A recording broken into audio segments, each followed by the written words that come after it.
Salut, c'est Modoteur et aujourd'hui on va voir Thierry le Prévost qui est donc dessinateur, storyboarder et coloriste. C'est parti et c'est par là.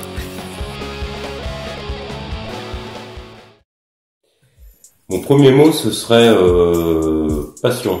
C'est-à-dire que je suis vraiment passionné par la bande dessinée depuis que je suis tout petit.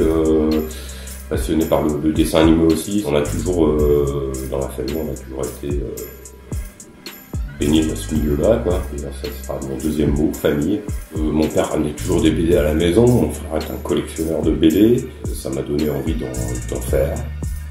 Et famille aussi parce que j'ai ici une famille très aimante, avec mes enfants, mon épouse. On est tous dans l'art, même la petite de 7 ans, elle dessine tout le temps, elle fait au moins 15 dessins par jour. C'est voilà, vraiment une affaire familiale. Mon troisième mot, ça serait rencontre. J'ai fait, parce que je crois que je ne serais pas la personne que je suis si j'avais pas fait les rencontres que j'ai faites. Aussi bien au lycée, certains copains qui voulaient faire de la BD aussi et qui sont partis dans autre chose, mais enfin qui m'ont ouvert sur des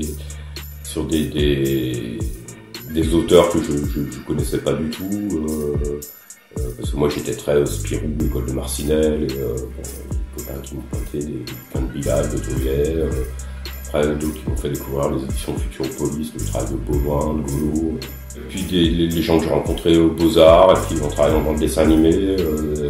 Par exemple, j'ai commencé comme coloriste sur Garulfo, parce que je travaillais avec Alain Hérol et Bruno Majorana dans le même studio de dessin animé.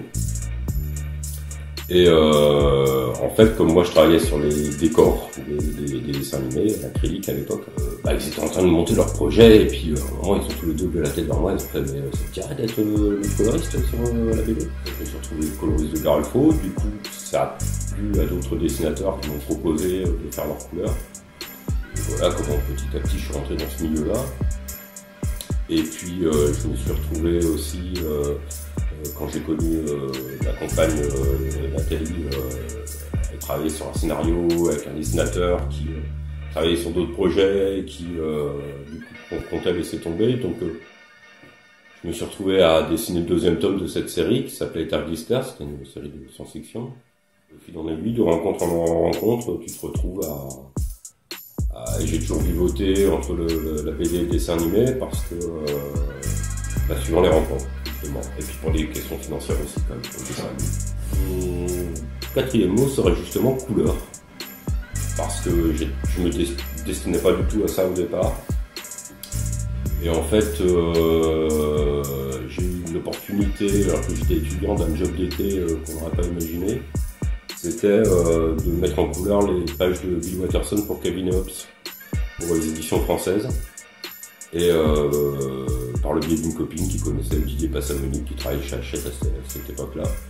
Et donc j'ai passé tout un été à mettre 80 pages de Watterson en couleur. Ça qui m'a du coup mis le pied à l'étrier pour travailler dans le dessin animé à la couleur. Parce que les copains qui m'ont amené là, ils ont dit ouais, de toute façon c'est bon, ça fait de la couleur, tu sais ce que c'est, alors que c'est vraiment différent.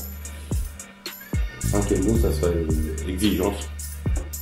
Je suis super exigeant avec moi-même, ce qui est limite un handicap.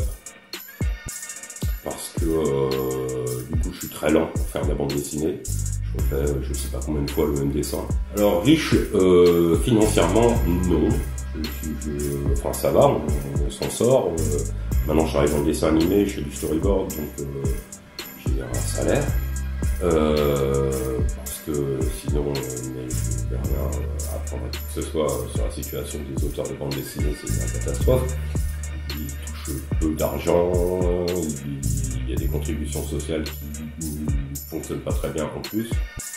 Et en plus, il y a des questions d'augmenter les retraites complémentaires. Donc non, c'est un métier de crève la faim, faut être honnête.